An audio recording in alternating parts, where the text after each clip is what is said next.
Welcome, everybody. That's actually my job. Guys, welcome to Product Hub. We've got Deon from Natural Fresh Juices here today. Deon has been a PencilPay customer for probably a couple of years now. Fantastic guy, family business, and we're very lucky to have him on board. Welcome, Deon. Thank you, mate. Appreciate it. Now, I was going to introduce Deon by his full name, but I couldn't actually say his last name properly because it's a doozy. So, do you mind saying out loud your last name? Do you want me to spell it or say it? Say it. Say it'd be great. All right. Dionyssiou. There you go. So Deon's a seal. Yeah, that's it. Or dinosaur. So that's the operative term. Okay, good. I'm glad that we've gotten that out of the way. Deon, welcome, mate. I'd love for you to just give us a bit of an idea of where the business came from. You guys have a really interesting long family story. So I'd love to understand that. But if we could start with you. After school, so you're at school, you finish up with school. What do you do after school? Like, who are you at university? Yeah, it's a pretty interesting story. So, I mean, at the end of year 12, I'll probably relate to everybody. Didn't know what... You're probably related to everybody? Oh, no, not really. I'm Greek. I am related to everybody. But to relate to everybody in the sense that you probably get to the end of year 12, you don't quite know what to do. And whether that's, the entrepreneurial side of me and I want to do everything, but then do nothing. So I jumped into whatever was kind of most at home to me, and that was a bit of business. Yep. So got straight into that. Majored in commerce, marketing, completed that degree, did a few undergrad jobs, found my feet, and then worked out I hated marketing. So what do you think of the university system? So you go into probably a 3 or 4 or 5 year degree. Yeah. I did a 5-year degree and learnt next to nothing. Yeah.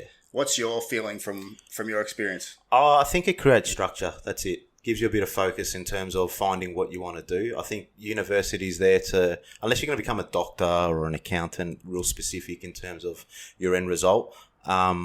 Uni for me was always structure. It's like, all right, let's keep the brain ticking, don't let it die, and let's work out where we're going in life. Oh yeah, I tend to agree with that. I think the core of uni is for you to be able to wake up every day in your late teens and early 20s when you're basically still a teenager the whole time. Yeah. So that structure, as well as being able to stick to deadlines, submit stuff. That's it. You don't get all the benefit that you used to get at high school, where you're kind of given a bit of an armchair ride. It's that kind of disappears. Yeah, that's completely gone. I felt that pretty hard straight away when we went to uni. But I guess probably the best thing I did get out of uni, that was to get a graduate job before I actually finished. And that's probably what really, really settled me to understand, I don't like marketing, which was, I was close to the end of my degree at that point, but I found what I loved, and that was selling. So I got put into a marketing role. The boss at the time could clearly see that I wasn't a marketing person. It was all too airy-fairy, head in the sky sort of stuff. I was more data-driven behind, let's make some cool business decisions and make this thing pump. So it seems like you live in reality as opposed to living in the clouds. Kind of thing. Yeah, that's it. Yeah, I think I never used to think that marketing was as important as sales in a business. Yeah. It's a little bit different now because of if you're in B2B software, the marketing side of things, because you can't force a product down someone's throat. No. You need to be there for when they need you. Yeah. So I've learnt that marketing is important, but nothing will ever compare to the fact that you need to influence people, which is selling. Yeah, that's it. And that's the way my brain has always ticked. I'm not an entrepreneurial person. I like to think I am. But I'm really geared behind driving a business. That's you give me all the tools and I'll make sure that a business runs the way it needs to run, and we'll make it pump. So you finish up with university and you get a graduate job. Yeah. You're off there and you don't like marketing, obviously, but you love selling. Yeah. Do you stick with where you are and go into a sales role, or do you go and do something else? Yeah. So as much as I just said then, like uni was only part of my life. It gives you structure. The graduate job actually threw me straight back in to go and do my masters. So,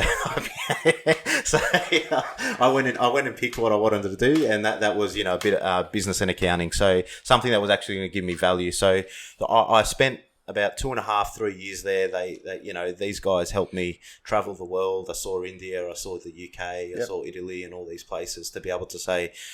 And talk to business people I wouldn't otherwise get to speak to. So that again opened up the world to me, and just basically gave me experience.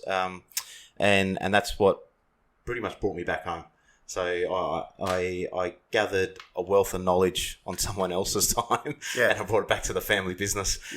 Having the structure of understanding accounting principles, and also understanding what's required when you're running a company is also super important. I think, risk, you have to take risk, and risk is just inherent in owning a business. But understanding what's calculated risk and where you have to stay on the, on the cautionary side is pretty helpful. Yeah, exactly. So after you get back, do you join the family business straight away? Do you take a bit of a break? Nah, I jumped straight back into it. There was a period of time where, I wouldn't say bad things or not so good things. It's just, with any business, you can ride the highs as long as the highs are there, but there's always going to be bad times, and you've got to kind of get through and push through shit, for a lack of a better word. Yep. And that's when that was kind of my calling card to get back into the family business. And what year was that? We're talking a good 6 or 7 years ago now. So it was kind of like a real tipping point. It was like, we're going one way or we're going the other, and we really defined who we were as a business, not just as a distributor and representing the brand Nippy's, but what foundations are we going to lay for the future? Because a little bit of succession planning, right? Yeah, that's you obviously your I think your dad started the business. Yeah, correct. So up almost 30 years ago now, as old as I am, my dad started this business. We came from SA to Victoria just through opportunity. My dad's got a cocktail of trades in his pocket. So he was anything from a tip truck driver to a hairdresser to a fashion retailer and everything. So opportunist to the max, mate. A tip truck driver to a hairdresser. Yeah, I know. Try go figure. And a mechanic. Wow. Yeah, and he happened to land on the big one, which was the business that we're in now. Yeah. With the great Nippy's family. So, it probably goes back to speak just opportunity. You always found it, and that's what I was at the same time. And the opportunity came. I came back into the business. I was born into it. Let's just say that. I'm not someone that tries to parade the fact that I started this or I built this whole thing. It's a family. It's a family thing. Yeah. And then usually with family businesses, business that someone can have their own legacy that they can put their stamp on the business. Yeah. Your dad and that will probably get it to a point. Yeah. But it does take someone different to take it to the next level. Yeah, yeah. And I think at the time when you actually look back 6 years ago, I mean, technology, the evolution of it is tracking so fast now. You talk doubles every couple of years. At that time, we almost fell a little bit behind. So it was a real kind of kick in the backside to get a few things done, work with some great people like the Blue Rock guys, get all the technology and efficiencies in the business to go, okay, we're a business. We know we're not going to be a massive business in terms of numbers and human resource. We want to be a tight-knit family business and get people doing multiple different things. And the only way you can do that is with great efficiencies, great technology. So when you got back, what were you doing technology-wise? So prior to you going and actually seeking out some help and implementing something new, which you've obviously got today, Deon and his business, they've got a really great tech stack. They use Xero, Deer Systems, obviously PencilPay because we're great, best. And no doubt a couple of other ones attached. But they've built a really good tech stack that's helped their business. They've got a large scale of customers. How many wholesale customers have you got? Well, the last time I looked at it, thousands, right? Yeah, we're talking up end of 3,000 now, like top end of 3,000. So you got 3,000 wholesale customers. You would want some pretty good systems. Obviously, you were still at scale 6 years ago, though. What were you guys doing for for ordering and accounting and everything prior? So it was just a lot of basic systems. The great Excel, yeah, and Excel did everything Excel's great, back then. Excel also makes a lot of mistakes. It doesn't save cells so well. It's not user error. No. Look, I mean, if you actually looked at the Excels that Dad was running the business on at the time, you go, this is great. This is amazing. Yeah. And then you talk to Blue Rock and all these guys, and they introduce deer inventory and show you all the you can run a business, but you also need the data to evolutionize the business as well. So, and that's what these tools did for us. We invested heavily in them. Yep. It was a lot of pain, a lot of hard work for a good 12 months. It's hard to get people to adopt. It is. Yeah, especially old school method businessmen. So I mean, if you would have had your guys in the so people in the warehouse and that type of thing that are packing stock. You got 3,000 customers ordering. Because your product, you're dealing with fresh juice, and milk based products. Yeah, everything's perishable. Yeah. So your warehouse, people are constantly ordering. You've got 3,000 customers that are ordering and ordering and ordering. Yep. So you've got your operations as much of a logistical operation as anything else, right? At the back end of the business, when you really strip it down to its bare basics, we are a logistics company. Yeah. And we kind of stack the approach of, okay, the base is the logistics, and then we sell and distribute. Yeah. So, and we're really lucky to do that with a great brand in Nippy's. So I think we're a bit fortunate in that sense. Where a great product comes, it's always a lot easier to sell, but it doesn't happen on its own. You still got to have a great team behind it and the great efficiencies and tools and systems to be able to push it. Yeah, let's talk about that. Let's talk about so because I want to get back to talking about the fact that you guys are I guess in essence a logistics business, and you put product on top of that. I do want to talk about that, but I really want to learn about the story about how you guys got involved with Nippy's, because it's a product that I've been consuming that product I reckon for 25 odd years. Yeah. I always remember the straws. The straws that you would pull out. Yeah. For those that are going to be listening to this, the Nippy's is flavored milk basically, and they used to have these really cool straws that would almost double back on themselves. So the bottom of the straw would pull out, so you could get a little bit of extra length. Yeah. And I thought it was, when I was a kid growing up, I thought it was the greatest thing ever. Tech innovation. It was. It was a true product engineering. Yeah. There's more. Industrial design at its peak. So I guess if you could tell us a story about how your old man got involved in that. Yeah. So look, it might be a bit cheesy, but it's a proper family story. I mean, myself, I was born in Adelaide. My mum. I'm sorry about that. Yeah.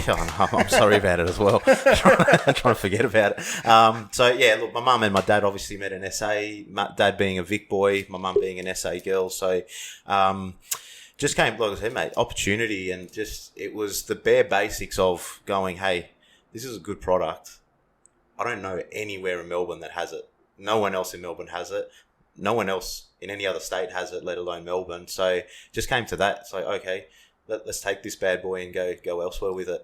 And how did you find out about? How did you find out about the product? Yeah, so the Nippy's is everywhere in SA. It's a staple. Yep. It's more staple than bread and milk. So SA really has a lot of those household brands that have remained the kind of family led brands, like what's that, like is Cooper's from SA? The beer, the Farmers Union boys, and all those guys like that. So it's a real support your home produced product state. For sure. So we get that, like, it's always going to be the dominant state when you look at the stats and the numbers of the wholesales nationally, for the number of people that it's got, but it's really driven behind supporting your local business. Yeah, there's another soft drink brand or something that's really massive in SA that one of our other customers, who's a coffee distributor, he just bought the brand, right? And he's going to start to produce it again and distribute it. Yeah. No, it is a good state. I think it's also a state that statistically has always shown it's always led the first to market stats. Yeah. Okay. So it's a trial state as well. So anytime you look at international brands, they'll always trial in SA. They actually started in SA. Yeah. That's interesting, isn't it? It's a small enough market to kind of run some good numbers on and go, hey, this is working. Let's trend it out. Maybe they look at it and they look at it as an environment where they can maybe make a couple of mistakes in, without ruining their chances in your Vic and your New South Wales. That's right, yeah, because at the end of the day, everything comes down to population and numbers, and that, half the or 3/4 of the population in the country live on the East Coast, so let's trial it somewhere else. Yeah, absolutely. Yeah. So your old man sees the product, has the product, consumes the product, thinks that's great. Yeah. What's the next step? Next step is have a chat with the Nippy family. Great people. They at the time, heavily based. Like the business was geared towards juice because it's a fresh juice business, a citrus family, traditional farming values in the Riverland, and it basically came down to saying, "Hey guys, give me a shot. I want to take this great brand and I want to take it into Melbourne and let's see what it's got." And it had legs. So Dad packed up the family literally in a week, I would say. In a week, wow. One truck at the time with a business partner as well, and pretty much moved us over in a week. And one truck's turned into about 15 now on the road in Melbourne. And then another 6 or 7 in New South Wales. Yeah, and then a great distribution network where we've utilised not just our own transport, but 3PLs, great partnerships with wholesalers and other distributors that have those contracts with accounts that we're never going to get. So the guys in SA do the manufacturing, production, and distribution in SA. Yes, they do. And then they do the manufacturing and production for the other states, but you guys look after all the distribution in the other states. Yes, correct. Cool. So, awesome. Yeah, the main fact there is that they're an excellent manufacturer. And they control SA to it's unbelievable what they run over there. It's I still think it's about 30 trucks on the road. Okay, for a state of that population is amazing. So, it's an excellent business. We replicated the business model to a degree, brought it here, and then went again. So, scaling up the sales aspect of a business is hard. Yeah. And it's expensive and it's labor intensive. Yeah. How do you get from 0 to 3,000 customers? With great difficulty. It's hard. It's hard. It is. It's hard finding customers and it's hard servicing them, making sure they're happy. Yeah. Especially in your game, you deal with your customers are local independent supermarkets and convenience and all that type of thing. Can you run through your kind of customer type? Yeah. So it's probably good to just strip it back a little bit further and help you understand the evolution of the business in how do we get to 3,000 customers and how do we do it in the most cost effective way without forking out millions and millions of dollars on heavy assets like trucks and staff and all these sorts of things. So that'd be really good. The people that receive this podcast and watch this podcast, a lot of them are FMCG businesses. Yeah. So understanding the way to scale is probably their most important thing. So it'd be really great if you go into detail. Yeah. So back in the day when Dad first started it, at the time it was just a humble dad just trying to put food on the table for his family. So there was no money. There was not, a couple $1 million in the kitty to go, let's go get 10 trucks and hopefully sell some stuff. And if it doesn't sell, we'll sell the truck sort of thing. It was, let's start with one truck. Let's build some runs.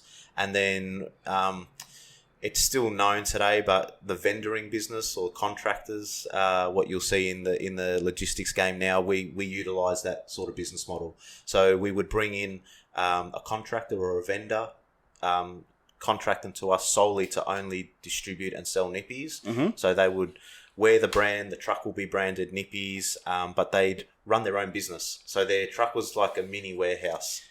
Is that similar to the kind of milk run kind of idea? It's pretty much that. Yeah. So I remember dealing with, when I used to own a hospitality business, dealing with businesses like ProCal and that type of thing. Yeah. They've got a bunch of vans on the road and the guy grabs the product and he goes and distributes it, but also sells it sometimes. Sells it as well. So you'd have like company runs where it would be the company's account and they'd get a delivery fee for it. Yep. But the majority of the customers were essentially theirs when you talk about legalities of who's invoicing the customer. It was there. So that was a really great method. So it's up to them to chase the customer and all that type of thing? Yeah. Okay, cool. And that works. Like that's very low cost because you can get 10 trucks on the road very, very quickly at no cost. Yeah, for other sure. than the product. Yeah, it's a purely variable cost distribution method. Yeah, that's brilliant. And it's a great incentive as well. Like it's basically saying, hey guys, you got this great product, go sell it. The more you sell, the harder you work, the more money you're going to make. How do you structure that? So it's interesting. You obviously want to encourage them to sell as much as they can. Yeah. They buy more, they get it cheaper, or they you guys give them bonuses. How does that work? No, it was a fairly straightforward sort of transactional. Oh no, sorry, it's not a transactional relationship. It's transactional in the basic sense of it, but it's more.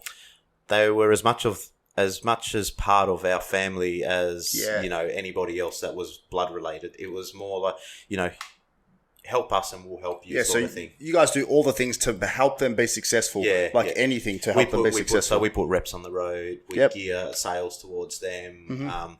Initially, Dad was building all the runs and then selling them off so that, there's a fee for that run. They take over a pool of 80 customers. Yeah, they get to walk straight into a business, right? That's it, yeah. Yeah, that's awesome. Yeah. So, and then there's that exclusivity of, hey, nobody else has Nippies other than, certain wholesalers that we've got agreements with. And then they could go from there. Like the world is basically their oyster if it comes to, I've only got Nippies, I can sell as much as I want and I've got no competition. Yeah, absolutely. Yeah, so, I mean, the harder I work, the more I make. It's truly a business like that, isn't it? It is, and it's a layered approach. We've got the base here in terms of Nippies supplying us as the distributor to then on forward that product into what you would probably look at as just a sales team driving trucks. That's it. Yeah. Yeah. So sales and customer service. Yeah. So your sales and customer service is a variable cost. Yeah. And your stock is a cost that is controlled. It's a very controlled cost because someone else is manufacturing it. That's great. It's a really good way to scale out a business. It was. So that obviously, like anything and any strategy and any model that you run, that you can run that to a certain point. And that certain point probably started to hit home maybe 5 or 6 years ago when we started to look at, okay, these guys are maxing out now. Just after you joined, right? Yeah. Okay. The drivers, there's only so much you can do. How much can you drive a truck, invoice the customer, chase money, sell? I mean, people get burnt out. They do. They want to go do something else. Yeah. There has to be behind that. There has to be an insurance policy. Almost. There does, and we've got certain things to look after all these guys in place. But you hit the wall of, okay, we can't actually get more customers now because they can't sell anymore and they can't deliver anymore. So then you literally run into a logistic issue. Is it the fact that the customers aren't out there, or is it the fact that they are not? They're limited with so you have to get more drivers. Yeah. Oh, there's always customers out there. Yeah. There's I don't believe in the notion that there's no customer. It's just how hard do you want to fight for them? Yeah. It doesn't exist. It's a hopeless concept. It is. So it became a thing. Like you hit the wall. That's all it is. The investment that you've put into the business is only going to go as far as you can push it, and then once you get there, you've got to kind of pivot and say, hey, we've probably realised that this model has worked and got us to here. Now we've got to pivot to go back to that sort of company driver model where we own the trucks. Yep. We own the drivers. We own the runs. You own the sales. You own the distribution. That's it. You're the master of your own destiny. That's it. And that's been not a slow transition because it's not working, but we've strategically started to transition the business back that way. Yep. I think we were very, very, very lucky not to have completely transitioned the business back that way through COVID. We would have had ourselves a lot of salaries to pay. A lot of fixed costs. Yeah, for sure. Yeah, and I would say to a degree that's what got us through COVID, outside the fact that we did grow. If we weren't to grow and the customers all did shut shop and, those stage 4 lockdowns lasted into what we are now, I think that would have had an effect. Did your retail supermarket side of the business scale up over that period though? Yeah. I was going to say, because that's we deal with a lot of, we actually deal with so many beverage companies, and they're both alcoholic and non-alcoholic beverage companies. Their retail businesses just went ballistic over that period, but they're dealing with venues and that type of thing. That's where they lost. Yeah. But the retail supermarket side of the business was nuts. Retail went mental. Like it went that crazy that all the business that we had lost in terms of your general route business and off location sites where you're kind of just supplying them because they've got a fridge. Yep. They're not really a dealer or selling a milk bar or anything like that. We lost 30% of business overnight with COVID just shutting down our customers, but the uplift was probably 40 to 50% in retail. Yeah, wow. Okay. Yeah, so and I was looking at some metrics the other day, like literally yesterday, and it just showed that the basket spend per shopper had gone up about 15% through COVID, and whether that was through trying to get less shops done, so shopping all at once because of all the panic buying, or whether that was a bit of fear in losing exclusivity in lines that were falling off the shelf too quickly. So, just went through the roof. Yeah, we were talking about that beforehand, like understanding what the basket size is and that type of thing. Your business is, because you've got a lot of variable costs in your business, it gives you the ability to take a step back, have a look at the business and say, where are we making money? Where should we put more of our efforts into? And what are the trends that we see upcoming to kind of de-risk ourselves? You were talking before about understanding and getting feedback from the various independent supermarkets like the IGAs and Foodworks that you're dealing with.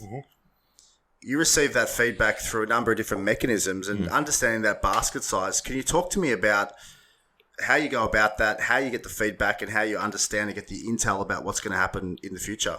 Yeah, I think a lot of it, I'm basic in how I look at data. I kind of strip it down to a degree and then I kind of analyse it to not waste too much time of my time.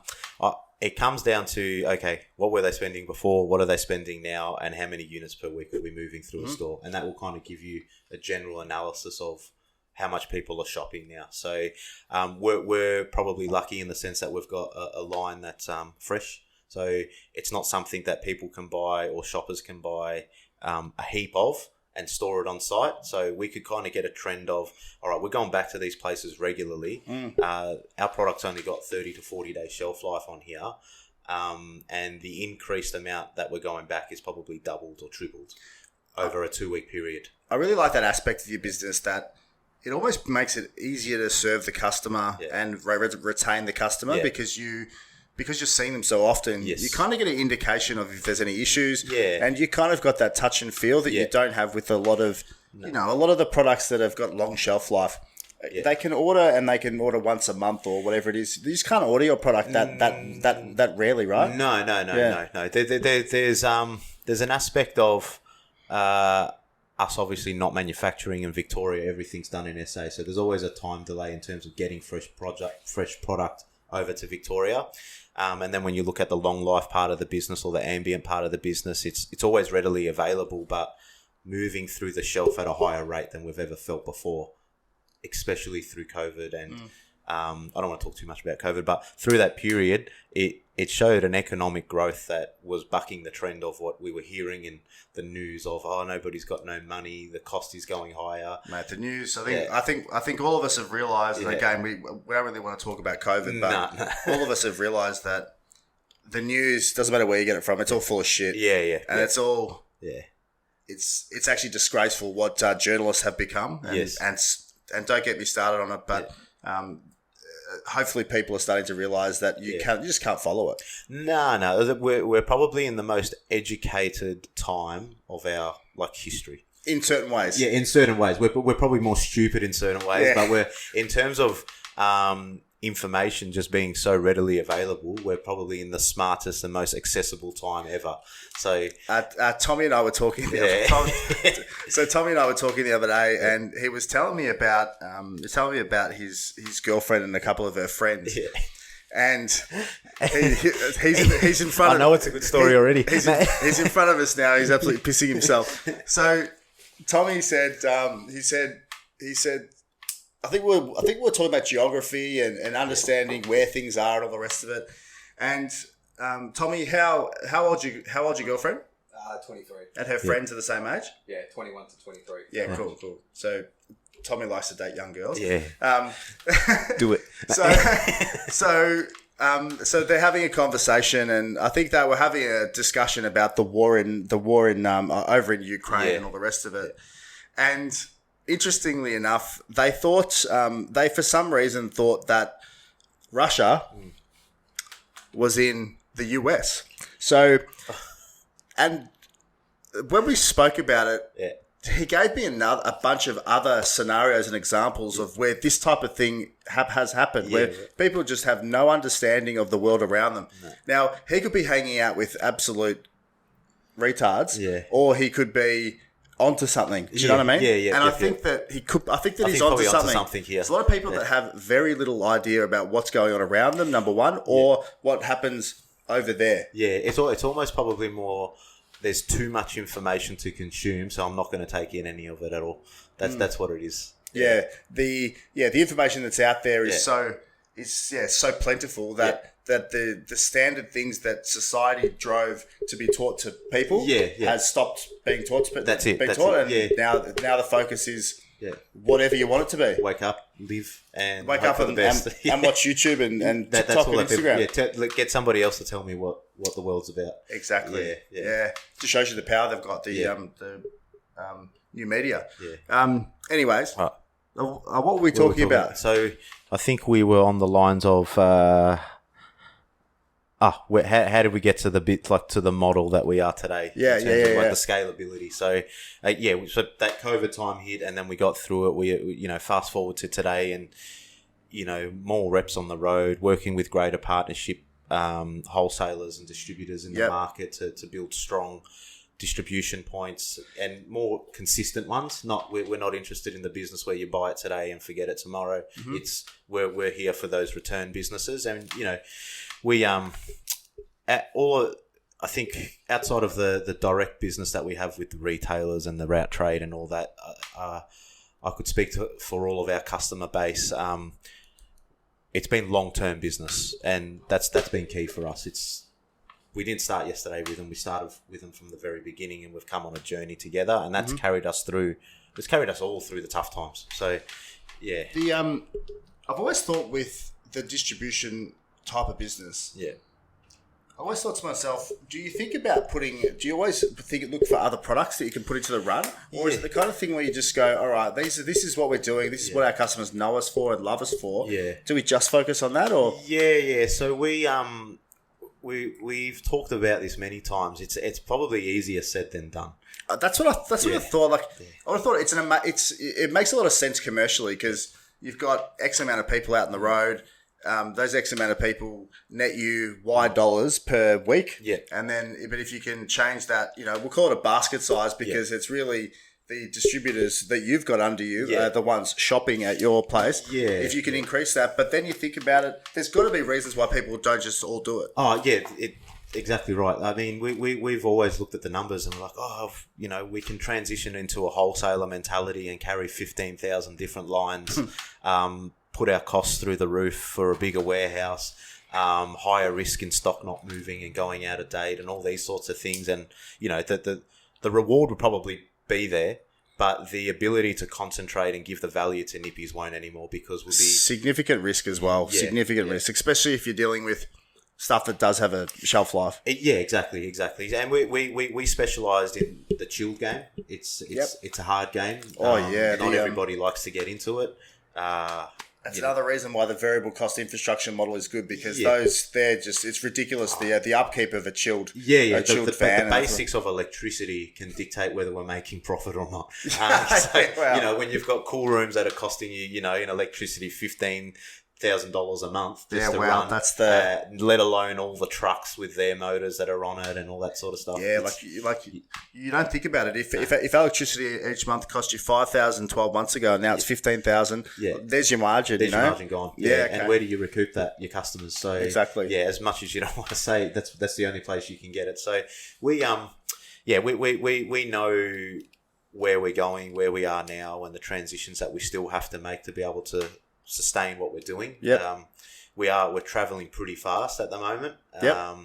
In terms of scaling up? In terms of scaling up, Yeah, we're getting some really good, it's probably the base that's been built over the number of the years is now starting to come together. What type of business? So are you still going after the same type of businesses as customers, or has that opened up? It's not really changed because the same business is still there. It's always there. The even to what's being phased out now, but to your bare basic milk bars, the business is still there. It's just about how you trade up every year. Mm-hmm. It's like, you don't swap one customer out for the other. It's about, okay, if we lose one, let's go and get three. Yeah. And you're always losing while you're gaining, and we've just become better at not losing as much. Why do you lose customers? I think loyalty goes out the window sometimes. Yep. Yeah.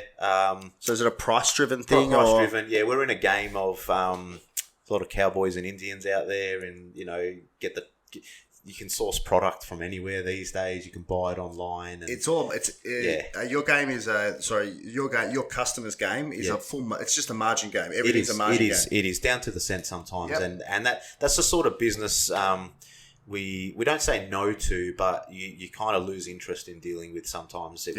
When you're haggling for a cent on a unit, it's like, come on, mate. Yeah, if you have to constantly battle your customers, that's the last thing you want to do. You want your customers to be bought in and they're happy to pay because they know they're getting the value. That's it, yeah. And we know the value of our brand. We know the value of our product. We know that we're not going to sell below what we believe the product should sell for, because then you run into pasteurization, and that's a whole other level of difficulty to try and get yourself out of. Mm-hmm.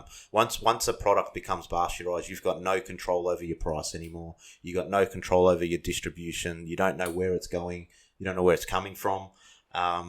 You have people supplying your customers, and you supply them, and and as soon as you get that, at the end of the day, what you get is shortages because the incentive disappears, and when incentive disappears, you get shortages. Yes, simple. It's the same with if the government goes and decides one day they're going to put caps on fuel prices, right? Which some of them have talked about doing. If you understand anything about economics, once there's price caps, you get shortages. Yeah. Incentive disappears, you get shortages. It's just the reality. Why buy when I can't make the money I want to make, and why would I buy at that price when I don't have to anymore? Especially when the reason why they would put caps on is because shit's getting expensive. Yes. And when shit gets expensive, the price needs to increase. If the price can't increase, people stop producing. That's it. And I kind of... and I'm not talking bad about the chains in any way with regards to Coles and Woolies, but if you actually look at their announcements that they've made where they're locking in prices for 6 months, it's not a good thing. It's pretty irresponsible. It is. I would have thought. For me, they're publicly traded companies. Yeah. I can't imagine that's in the best. What's the word? Interest of the shareholders. No, it's probably to a degree, but more so. Okay, the consumer's getting a great offer. Like as a shopper, absolutely, which 100% of us are, is great. We know what our budget's going to be. We know what we're going to shop every week. As a supplier, our costs are going up every day. Does that mean so they say to their customers, "Hey guys, we got a cap on price for the next 6 months, right?" Yes. That happens, and then you guys. Does that mean you guys are held to account at the other end? Does that mean you can't put up your prices even if your costs rise? That's ridiculous. Yeah, minimum margins have to be met. So and look, we don't deal with Coles and Woolworths nationally. That's good. Not because we don't want to or because we do want to. It's just we're not in there. So we're an independent and route trade business that we go with the independents. That's what we do. Is the product in there? Like do they sell Nippies and that type of thing? Yeah, they do. Yeah. They do. We have some good ranging in certain states with specific products. But there's nothing on a national level when it comes to Woolworths or Coles. I think there's probably a bit of exclusivity in that, which is nice as well. We can grow the independents in states like Victoria and New South Wales, and then keep the majors in SA happy. Look, I just think that your margins would disappear. I think that they would. Obviously, there's only a cap with what you guys can do regarding pricing, but I think that the great thing about the Coles and Woolies is those guys, especially during COVID, they actually supported a lot of the suppliers heavily. Yes. They did a spectacular job in paying people quickly. Which I was a big fan of. We had a lot of people through the podcast and the alcohol suppliers, as well as all the all the food and beverage suppliers to the big chains. They got looked after, and their cash flow was helped out. Yeah, I think they're still doing a great job for everybody. I just don't know how this price cap on terms of like nothing changing price for 6 months going to go. I don't know. It's impossible. I'm not saying it's a good thing or a bad thing. I'm a bit. No, let's face it. It's a good thing for them to talk to their customers about. It's a bad thing for you guys. It's a bad thing for our supplier. It's not so much ourselves, like our business or Nippy's in general. Like it's not bad there. It's just more. There's already things disappearing from the shelf. I just feel like that's going to help the cause. Yeah, the shelf is. And the quality of produce. Yeah. If I buy fruit and veg, it's at the market or it's at a Foodworks or an IGA because they got better fresh produce. Better offerings, yeah. The produce at Coles and Woolies from a fruit and veg perspective has really just as average. I don't know what it is. I think it's maybe it's not getting to the shelves as quick, but there's the quality's gone out of the toilet anyway. So, mate, what's next for you guys as a business? You obviously got, you got to constantly reinvent yourself, as you know, in any business. But for you guys, you got a very traditional business with almost like a non-traditional distribution method, which I really like. Yeah. What's next? How do you go to the next level? Or do you guys just hold and continue to grow your existing customers? There's an element to both. There's you've got more value in your existing customer base than you do in the customers that you don't. That's just agreed. Yeah. It's always harder to grow someone that you've got than you don't. So we always look for new opportunities. We work with our customer base. We work with our MSOs to look for those new trends. What's an MSO? So pretty much the medium small operators. So the likes of the Richies and the Champions and the anyone that has a group of independents. Yeah, Richies, where the community benefits. That one. Yeah, good family business. That one. So that there. So we always work with them. We get good feedback in what's trending. We get an understanding of what their shoppers are looking for, what offering we can adapt to. We're very dynamic in the sense that we can kind of we can switch on a product pretty quickly if someone's got an idea, and we don't go on Facebook and scroll for ideas. But if we did that, we'd have a lot of failing products. But you kind of get a good idea of what's trending. Like with your model, I always think about things like the soy milk 10 years ago or oat milk recently and all those type of things. You think about it, you're like, that's interesting. Yeah, there's always there's also an element of the smallest part of the market always screams the loudest, so you've got to be pretty careful in not going where the sound's coming from. For sure, Trends are hard because trends should be data driven, but I think they're very narrative driven too much. Yeah, that's it. And I think we just kind of stick to what we know best, what we do the best, which is drive a brand. Mm-hmm. We drive the Nippy's brand, and obviously that will cap out at some point. There's only so much population in this country that we can push the product to, and at that point, that's when you kind of go, okay, now we transition. What's the next phase? Until then, there's plenty of business out there for the model that we have. It's just about how do we make it more dynamic enough? Mm-hmm. How do we become more efficient? Where is there more money to be made within the resources we currently have? So that comes with time. And if I was to look back 5 years ago at what we were putting in place then, we've pretty much achieved 100% of what we were after to today. Mm-hmm. So and every year we're putting a 5-year plan in, and putting new OKRs in place to kind of measure ourselves against our successes and our losses, and go, all right, what worked, what didn't. Just because something didn't work doesn't mean it was a bad idea. Let's try and go it again and try a different way to achieve it. Yeah, it might be execution as opposed to the concept. Yeah, correct. So we're real methodical in that sense. We take our time. We make sure that we're doing it right, so we can always hit the bullseye as close to the first time as possible. Yeah, brilliant, mate. Thanks so much. That was awesome. Really good chat.